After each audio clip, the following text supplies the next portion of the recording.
Hello दोस्तों, आज का टॉपिक है 3 practical things which I experienced when I got married। तो शादी के बाद ऑब्वियसली सबका एक समय आता है जब इंसान शादी करता है ना। तो उसके बाद शादी के पहले और शादी के बाद किसी भी इंसान की लाइफ काफ़ी हद तक चेंज होती है। बिकॉज शादी के पहले आप सिर्फ अकेले इंसान थे, लेकिन शादी के बाद आप और आपके स्पाउस भी हो जाता है, तो you two people form one single entity. ठीक है, तो एक तरह से आप दो साथ में मिलकर सब डिसीजंस लेते हैं, चाहे वो पैसे से रिलेटेड हो, चाहे वो क्या खाने में बनेगा घर पे इससे रिलेटेड हो, या कहाँ आप लोग रहेंगे, कहाँ आप जॉब करेंगे, कहाँ आप काम धंधा करेंगे, ये सारे डिसीजंस आप मिल के लेते हैं। शादी से पहले, इसके पहले आप सिर्फ अकेले इन्वॉल्व होते हैं, है ना।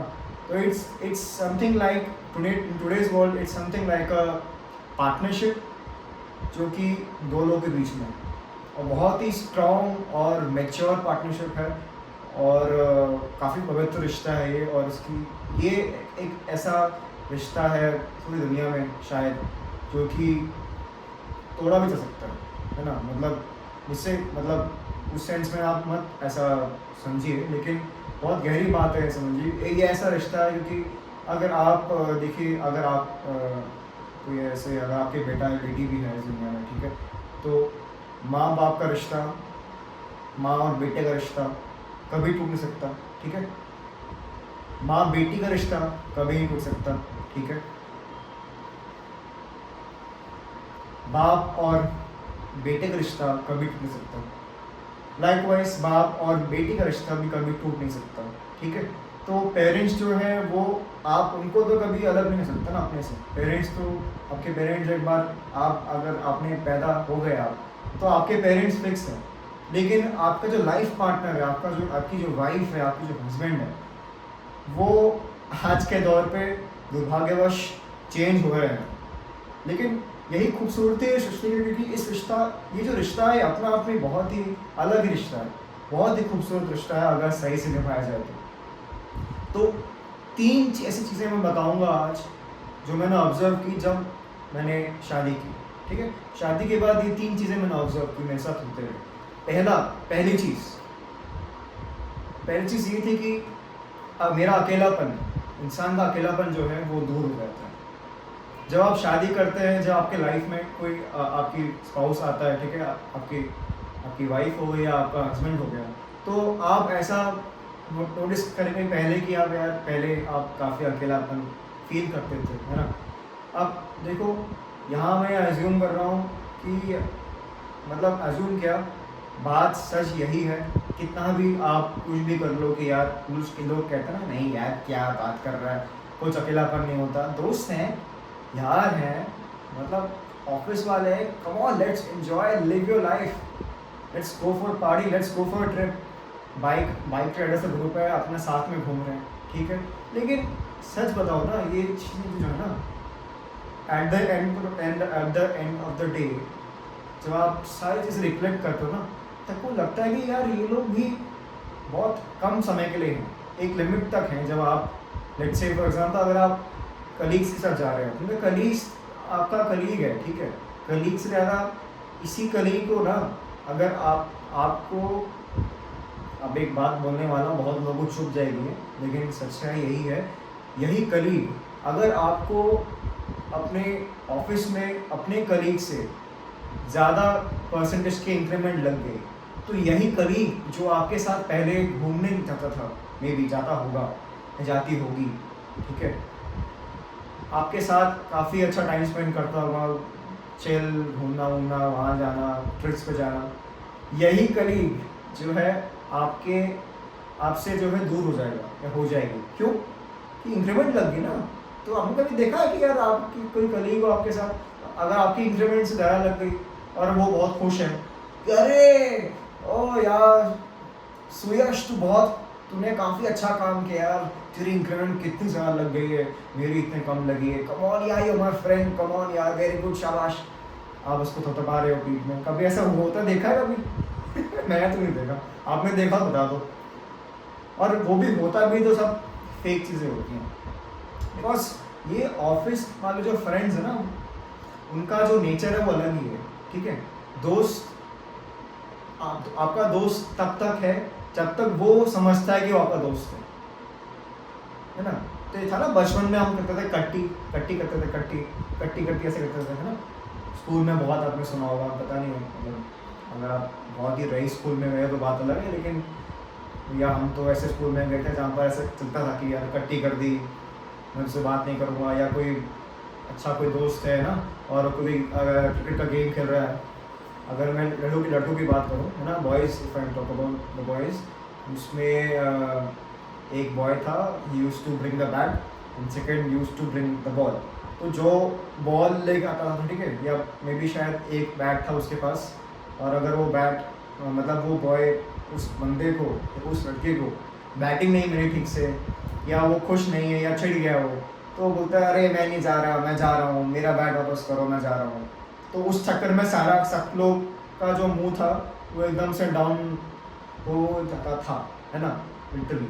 एंड सब लोग बोलते कि अरे यार मतलब ये जा रहा है, बैट लेके जा रहा है, अब जिसके पास बैट है वही अगर गायब है तो कैसे खेलने गेम ना।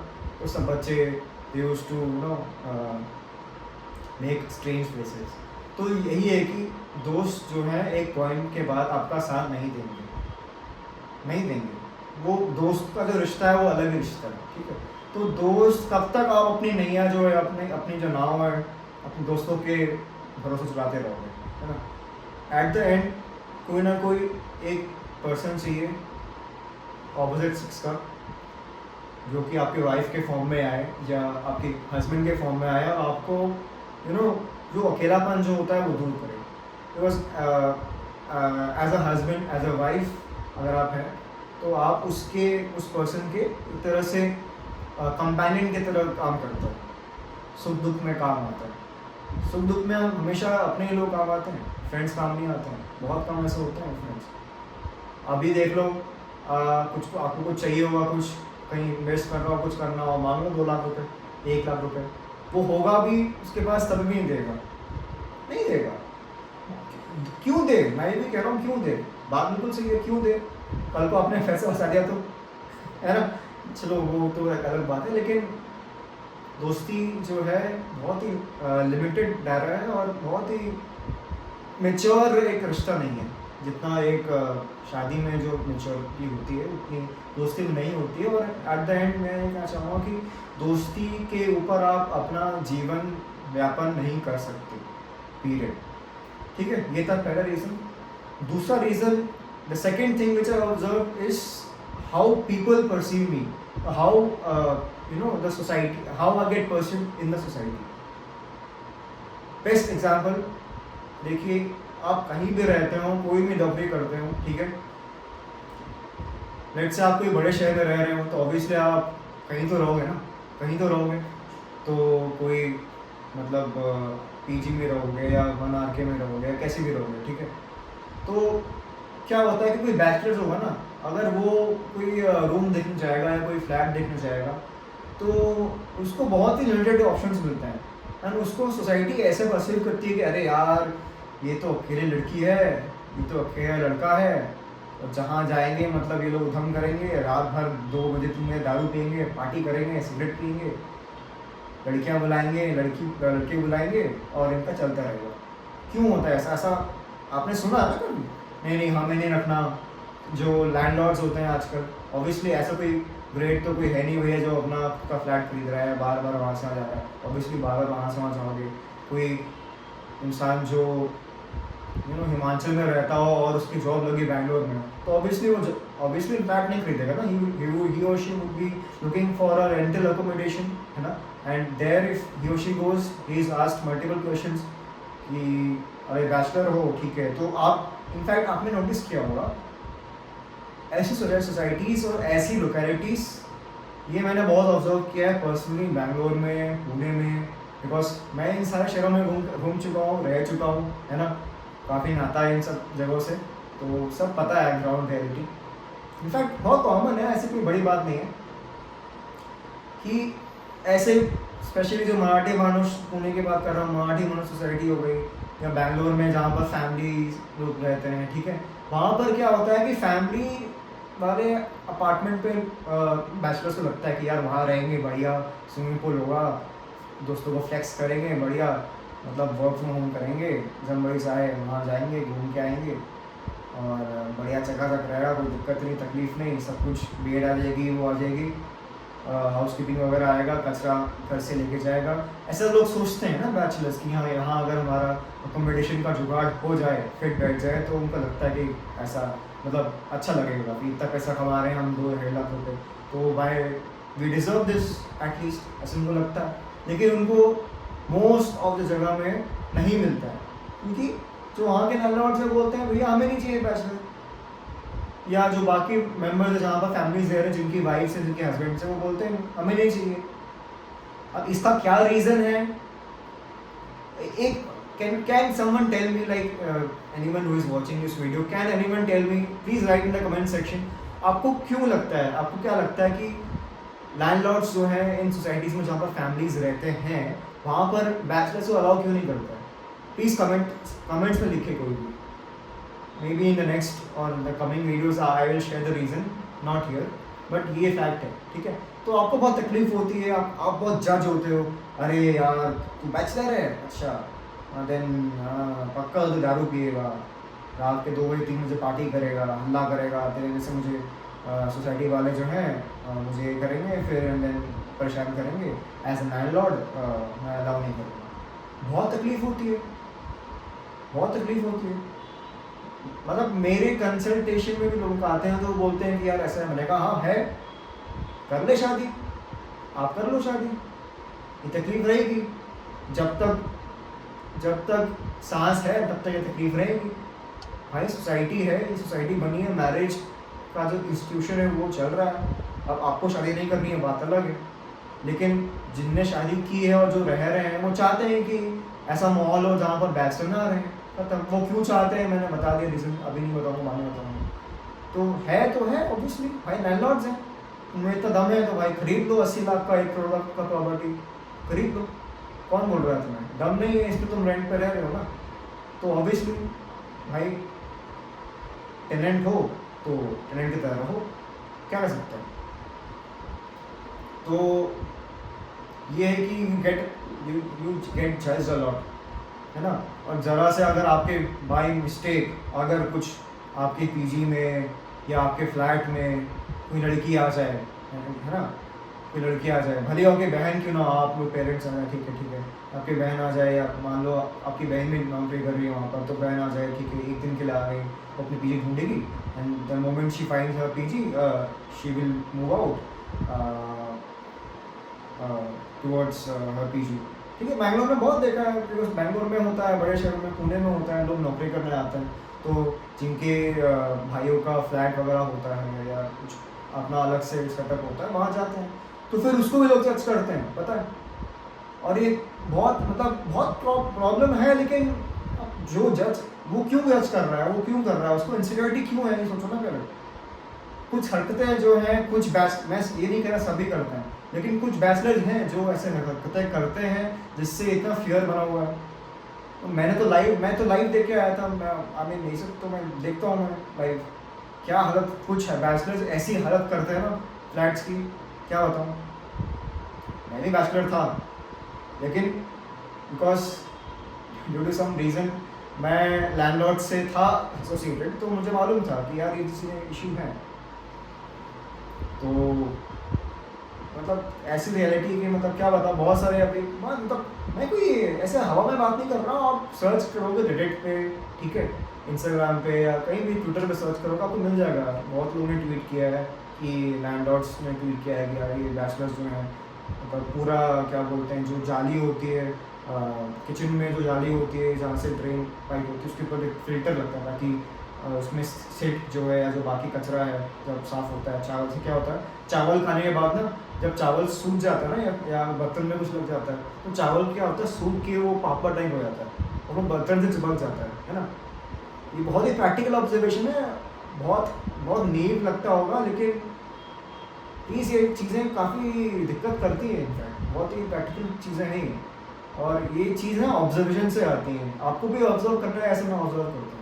तो ये ऑब्जर्वेशन है कि जब आप चावल आप पकाते हो ना, और अगर चावल का बर्तन जिसमें पका हुआ है उसी में करके जब सब कुछ चावल ख़त्म हो जाता है और मान लो कुछ दाने बच जाते हैं चावल के, है ना, बॉइल्ड स्टीम राइस, ठीक है, और उसको आप डाल देते हो ऐसे ही, ठीक है, बैचलर्स में ऐसे ही करते हैं, डाल देते हैं ऐसे ही सिंक में किचन के, ठीक है। तो क्या होता है, वो अगर आप उसको पानी ही डालोगे ना उस बर्तन में जिसमें चावल पके थे, तो एकदम सूख के एकदम ऐसा वो चिपक जाता है उसके सरफेस पर। फिर बाद में जो मेड आती है, मैंने तो सुना है ऑब्वियसली, मेड बोलती है अरे क्या भैया कैसा करता हो तुम, ठीक से करो करो ना, वो चिल्लाती है मेड। ऑब्वियसली भाई अब वो चिल्लाएगी, एक बार देखा, दो बार देखा, बार बार देखा, वो हाँ ये तो हो गया। अब जो साफ़ करती है मेड तो सारा कचरा ऑब्वियसली उसमें जमा होता है। कभी कभार क्या होता है कि वैसे लोग कुछ कर दिया, जो भी हो गया, उस पर जो फिल्टर होता है सिंक का वो ही गायब कर दिया, या वो ख़राब हो गया, कुछ बताया नहीं, तो वो सारा कुछ जाके ड्रेन में जाके वहाँ पर ब्लॉक कर देता है। तो क्या होता है कि जब वो जो सूख जाता है तो ड्रेन होती है ना, आई मीन जो ड्रेन होती है, ड्रेन पाइप होती है सिंक की, किचन की, वो ब्लॉक हो जाती है और उससे पूरा पानी जो है बाद में ओवरफ्लो करता है और बाहर आता है और स्टिंक करता है। तो ये चीज़ें जो है बैचलर के साथ दिक्कत होती हैं क्योंकि वो चीज़ें का ऐसा ख्याल नहीं रखते हैं। So that is one thing, and this was just a small example to tell you guys कि यार बैचलर्स ने ना बहुत नाम ख़राब कर रखा है अपना, उसकी वजह से they get judged by people. और ये एक वन एग्जाम्पल था। इसी तरह ऐसे बहुत सारे एग्जाम्पल्स हैं, लेकिन सारे नहीं ले सकता बिकॉज वीडियो लंबा हो जाएगा यार, है ना, तो वो दिक्कत होती है, ठीक है। That was the second aspect, that second thing which I was willing to share. तीसरा और आखिरी इम्पोर्टेंट जो चीज़ मैंने नोटिस की है वो एक है कि शादी के बाद ना एक चेक एंड बैलेंस का मैकेनिज़्म जो होता है वो इस्टेब्लिश हो जाता है बाय डिफ़ॉल्ट। आपका जो पार्टनर होता है वो आपको हमेशा जब भी आप कुछ गलत करना चाहते हो, नॉट चाहते हो, चाहते हो सकता है एनीवेज, जब आप कुछ गलत करते हो, ठीक है, फॉर एग्ज़ाम्पल ये बैड हैबिट्स नहीं होती है बंदों की, बॉयज़ की, ये करना, ठीक है, या कोई ऐसा इंसान फॉर एग्जांपल जो कि बहुत खाता हो, ठीक है, मतलब बहुत ही ज़्यादा उड़ाता हो खाने में, है ना, मतलब माइंडलेसली उड़ाता हो, मतलब कुछ भी, और को या उड़ाता ना हो तो गंदा खाना खाता हो, बाहर का रेडी वाला खाना, ठीक है, इस पर मक्खियाँ घूम रही हो या रोड साइड जहाँ पर डस्ट बैठ के बैठ रही हो उसमें, वही खाना खाते हो जो ऑब्वियसली पहले वो खाता होगा वो इंसान। अब ये हो सकता है कि अब यार लोग बोलेंगे कि यार तू हमें क्यों बोल रहा है, तो हाँ ये चीज़ें गर्ल्स भी कर सकती हैं, लेकिन आमतौर पर गर्ल्स ऐसा नहीं करती हैं, मतलब बहुत कम देखा है मैंने गर्ल्स, सिवाय गोलगप्पे या चाट पकौड़ी वगैरह वो खाने के। जनरली गर्ल्स जो है ठीक ठाक जगह जाती हैं खाने के लिए, उस लिहाज से वो काफ़ी उस सेंस में काफ़ी अच्छी हो विदाउट, लेकिन स्टिल एनीवे सबको बोल रहा हूँ मैं, बोथ जेंडर्स, अगर आप ऐसा करते हो और आपका पार्टनर हस्बैंड या वाइफ आपको ऐसा बोलता है कि यार मत खा, तो ऑब्वियसली आप गुस्सा मत हो, आप ये मत बोलो कि तू कंट्रोल कर रहा है, ऐसा मत बोलो, वो कंट्रोल नहीं कर रहा है, कंट्रोल नहीं कर रही है, वो बिल्कुल सही बात बोल रही है। आप कचरा खाओगे, आप बीमार पड़ोगे और आपको कोई तकलीफ होगी, उसको भी तकलीफ होगी। क्यों होगी? बिकॉज अल्टीमेटली यार तकलीफ ऐसे उसको भी दुख होगा ना कि यार मेरा हस्बैंड जो बीमार पड़ गया या मेरी वाइफ बीमार पड़ गई, अल्टीमेटली वही आपके काम आने वाला है। अगर आप हिमाचल में, आप कपल हैं जो हिमाचल के थे, ठीक है, और अब आप नौकरी के चक्कर में अगर आप बैंगलोर आए हुए हैं, ठीक है, और आप बैंगलोर रहते हैं and for some reason if let's say take the example of a boy, if that man eats some junk outside, street food, gobi Manchurian बहुत फेमस है बैंगलोर में, अब तो खैर वो भी बैन हो गया, लहसुन में आया था, तो एनीवेज वो खा लिया और बीमार पड़ गया, ठीक है, तो ऑब्वियसली यार कौन आएगा? माँ बाप तो आएंगे नहीं, इन लॉज तो नहीं आएंगे, अरे मेरा दामाद जी या मेरी बहू बीमार पड़ गई है, ऐसा तो नहीं आएगा, या मेरे क्या बोलते हैं, मेरी बेटी बीमार पड़ गई या मेरा बेटा बीमार पड़ गया, ऐसे वो पेरेंट्स नहीं आएंगे ना वहाँ से, उनके तो नहीं आएंगे, और आएंगे भी, कोई नहीं आता ऐसे में, तो ऑब्वियसली कौन ख्याल रखेगा आपका? अगर बैचलर होते हो यार कौन ख्याल रखता है बताओ भाई? दोस्त लोग दोस्त लोग तुम्हें लगता है ख्याल रखेंगे? तुम्हें चाय बना के देंगे? दोस्त कभी ऐसा दोस्त हुआ आजकल? मतलब मैं तो कभी देखा नहीं किसी का दोस्त इतना अच्छा हो जो बीवी ऐसा ख्याल रखे, हस्बैंड ऐसा ख्याल रखे। अंत में यार आपका हस्बैंड और आपकी बीवी ही काम आने वाली है आपके मरते दम तक, जब तक आपके अंदर सांस है, तब तक हस्बैंड या वाइफ ही काम आने वाली है, लिख के ले लो। एक पॉइंट के बाद माँ बाप भी काम नहीं आते हैं, आपका पार्टनर ही काम आएगा। और अगर प्रिवेंटिव हेल्थ केयर के नाम पे अगर वो पार्टनर आपको बोल रहा है कि यार बाहर का कचरा मत खा, ठीक है, या ज़्यादा ये मत कर, ठीक है, या ये करके गाड़ी मत चला, ठीक है, और आप गुस्सा करते हो तो यार आप बेवकूफ़ हो, एंड यू आर स्टूपिड। समझ गए? इसके बाद मैं किसकी एक्टिंग कर रहा हूँ बताओ जरा एक बार कमेंट सेक्शन में बताओ। लेट्स सी कौन ये वीडियो बहुत एक्टिवली सुन रहा है और किसको ना चीज़ें पता है। एनीवेज, तो इस तरह से क्या होता है कि आपका पार्टनर जो है चेक एंड बैलेंस मैकेनिज्म जो है इम्प्लीमेंट कर देता है बाय डिफ़ॉल्ट जब आप मैरिड होते हैं। सेम लाइकवाइज अगर वाइफ अगर बाहर शॉपिंग के लिए जा रही है, ठीक है, ओके, और कुछ भी खरीद रही है या अपने दोस्तों के इन्फ्लुएंस में आके, उसकी सहेलियाँ जो होती हैं ऑफिस में वो भी बात करती होंगी, तो उसकी सहेली जो है उनके दोस्तों के इन्फ्लुएंस में आके अगर वो कुछ खरीद रही है और हस्बैंड को पता है कि यार बकवास है, नहीं खरीदना है, या कुछ भी फालतू चीज़ें हैं, रील देख के पागल हो जाते हैं ये लोग, ऐसा वैसा जो भी है, कोई भी हो सकता है, ठीक है। अब कोई जज मत करना मुझे, है ना, कि ये रील देख के भाई होता है। सोशल मीडिया, मैंने पहले वीडियो बनाया था, social media is very strongly influencing the minds of the fellow human beings. तो यार सोशल मीडिया में कुछ भी देख के कुछ भी लोग मतलब सोचने लग जाते हैं कि आज मेरे पास ऐसा हो या ऐसा हो, वो ऐसा हो या ये ऐसी। प्लीज़ मत पढ़ना इसके पीछे, है ना। तो ऐसे में अगर आपका पति अगर आपको डांटता है और आपको बोलता है, टोकता है कि यार ये मत कर, ये मत लगा, ये फालतू मत लगा, ये मत खा, इससे कुछ नहीं होता, और आप बोलते हो यार my body my life my rules, who are you to dictate, you just a husband. तो यार जस्ट अ हस्बैंड जस्ट नहीं हो, हस्बैंड बहुत बड़ी बात होती है एंड वाइफ बहुत बड़ी बात होती है। No one will come to rescue you if you fall in a pitch, है ना। एक डिच में गिर जाओगे, एक डिच मतलब गड्ढा, ठीक है, एक गड्ढे में गिर जाओगे तो कोई नहीं आने वाला सिवाय आपके पार्टनर के, चाहे वो हस्बैंड हो वाइफ। तो प्लीज़ उसकी बात मानो। ऐसा नहीं कह रहा हूँ कि हर बात मानो कि यार ये शर्ट पहन, ये कर, उठ बैठ, इधर ला, ऐसा नहीं करना है भाई, नौकर नहीं बनना किसी का, अपना दिमाग लगाना है, ठीक है। लेकिन जो सही चीज़ इंसान बोल रहा है, चाहे वो आपकी वाइफ हो या हस्बैंड हो, है ना, आपको वो बात माननी है। सो लाइक क्या होता है कि एक हेल्दी रिलेशनशिप बनता है एंड वो है आपका, आपकी चिंता करती है, वो केयर करती है, आपकी वाइफ है यार वो, या आपका हस्बैंड है वो केयर करता है। आप नहीं होगे तो उसका बहुत जीना आराम हो जाएगा। सेम अगर वो आपका हस्बैंड नहीं हुआ तो वाइफ जो हस्बैंड की बात को बोल रहा हूँ मैं, आपको कुछ हो गया तो वाइफ के दिक्कत हो जाएगी इसको, समझो। ऐसा ये मजाक नहीं चल रहा, दोस्ती जाके नहीं है, या कुछ लिव इन टाइप नहीं हो रहा है यहाँ पर, ये बहुत ही सीरियस रिलेशनशिप है, मैच्योर रिलेशनशिप है, ठीक है। तो बहुत कुछ देखना पड़ता है।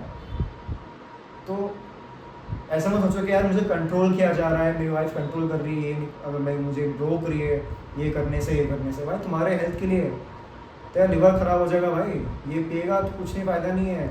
बहुत चीज़ें इफेक्ट करती हैं, वो चीज़ भी इफेक्ट करती है जो कि बहुत ज़रूरी है। समझ जाओ, ऑडियंस बहुत समझदार है मेरी, मुझे पता है, समझाने की ज़रूरत नहीं है। बहुत चीज़ें खुल के बात यहाँ पर नहीं की जा सकती, बिकॉज करूँगा तो कुछ और को कांड हो जाएगा, ठीक है। समझ गए ना, अब ये करने से क्या होता है, करने से वहाँ भी इफेक्ट पड़ता है, हाँ, वो गेम भी ख़राब होता है, वो गेम भी अच्छा रखना है आपको। Husbands, I am talking to you, please take care of this. तो स्पाउस जो है आपका चेक एंड बैलेंस का मैकेनिज्म जो है अपना इम्प्लीमेंट करता है, उससे आपका ही भला होता है, ठीक है। कोई ऐसा नहीं है कि मतलब कोई कंट्रोल करने आया है, वो कर रहा है, ऐसा अगर है भी तो वो बात अलग है, तो तब बोलो, बात करो कि ऐसे तू गलत बोल रही है, गलत बोल रहा है, ऐसा नहीं होगा, मैं नहीं करूँगा, वो अलग बात है। बट इन जनरली ऐसा देखा गया है कि, और ऐसा होता है इनफैक्ट, शादी के बाद जो आपका जो स्पाउस होता है वो आपको सही राह दिखाता है कि उस यहाँ पर क्या है कि पहले सिर्फ आप थे डिसीजन लेने के लिए, अब एक और इंसानी दिमाग आ गया है, वो भी सोच रहा है, सोच रही है ना, तो वो भी सोचती है यार ये ख़राब है, ये गलत है, जो भी है, जितना हो उसकी अकल बुद्धि जो भी लेके बैठा है, तो वो बताता है अपनी व्यूज़। तो उसके बाद सुनो और काम करो आगे, बहुत भले और फ़ायदे में रहोगी। To all the husbands and wifes out there who are listening to this video. So ये थे 3 ऐसे पॉइंट्स जो मैंने ऑब्जर्व किए जब मैंने शादी की, मेरी शादी के बाद क्या क्या चेंजेस आए लाइफ में। ये कुछ बहुत चेंजेस आए इनफैक्ट, बट सबके आते हैं, है ना। लेकिन ये बहुत प्रोमिनेंट चीज़ थी जो मुझे लगा कि यार शेयर करना चाहिए। तो कैसा लगा ये वीडियो, होपफुली आपको ये पसंद आया होगा। बहुत बढ़िया इंसाइट्स मिले होंगे मेरे ये वीडियो को देखकर आपको, मुझे यही उम्मीद है। चैनल को सब्सक्राइब कर दीजिए अगर आप नहीं कर पाए हैं अभी तक, तो लाइक कर दीजिए, वीडियो को शेयर करिए अपने दोस्तों के साथ, और ये इंसाइट्स इंश्योर करें कि ये इंसाइट्स जो है उनके पास भी पहुँचे, जो भी मैरिड है, जो मैरिज करने वाले हैं, है ना। कोई भी ऐसा कुछ क्वेरी हो, मैरिज से रिलेटेड कुछ दिक्कत हो आपको, या भी कुछ आप रिलेशनशिप में कुछ आप इशू कुछ फेस कर रहे हो, है ना, या कोई आप रियलिस्ट डिसीजन में फंसे हुए हो, ठीक है, या कुछ क्या बोलते हैं, बहुत कुछ करने के बाद कुछ समझ नहीं आ रहा हो, तो भैया वो ऐसा कभी कभार होता है ना कि यार जब कुछ चीज़ में काम नहीं करती तो यार कुछ और साइंस काम करती है। तो yes, I am referring to Jyotish here. So आपको लग रहा हो कि यार ज्योतिष में यार मेरी किस्मत कैसी क्या है, अगर उसका कुछ इशू है, उसका कुछ क्वेरी है, please you can contact in the number given below. मेरा कॉन्टैक्ट नंबर है, ठीक है, 7483323861। आपको ऐसे यहाँ भी मिल जाएगा, नीचे कमेंट सेक्शन में पिन मिल जाएगा सबसे ऊपर, या डिस्क्रिप्शन में मिल जाएगा, आप मुझे कांटेक्ट कर सकते हैं। एंड आपको एक बहुत ही बेहतरीन सोल्यूशन मिलेगा मेरी तरफ से। एंड उसके साथ साथ क्या होगा कि आप कुछ भी अगर प्रॉब्लम में फंसे भी है ना, तो आपको एक अंदर से एक नोशन मिलेगा, और आपको उससे बाहर निकलने और उससे टैकल करने में और उसको एक्सेप्ट करने में आपको बहुत हेल्प मिलेगी। तो उम्मीद है आपको वीडियो पसंद आया होगा। शेयर करिए, वीडियो को सब्सक्राइब करिए, एंड लाइक ठोकी दबा के अगर पसंद आया तो। और उम्मीद करते हैं कि ऐसे आप बने रहेंगे मेरे साथ, सपोर्ट करते रहेंगे, because your support is very very important and beneficial for me. उससे मुझे बहुत बड़ा प्रोत्साहन मिलता है। Thank you so much for watching, stay tuned.